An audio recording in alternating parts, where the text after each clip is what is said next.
স্বাধীনতা সার্বভৌমত্ব রক্ষা করবার জন্য 90 নীলকুঠিকে প্রতিহত করেই ছাড়বো ইনশাআল্লাহ।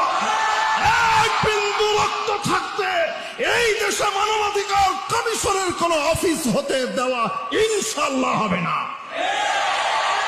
মোহতারাম ডক্টর ইউনূস সাহেব, আপনাকে নিয়ে জাতি বড় আশা করেছে। আক্ষেপের সাথে বলতে হয়, বুঝে হোক না বুঝে হোক আপনি জাতির সাথে প্রতারণা করেছেন।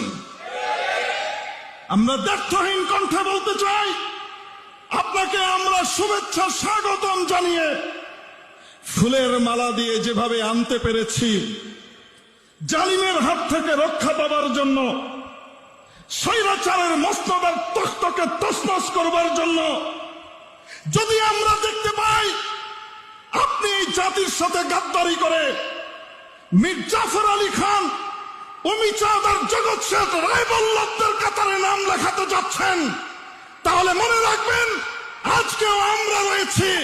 জুতার মালা নিয়ে যাওয়ার সময়ও আপনি পাবেন না, কাপড়ও থাকবে না।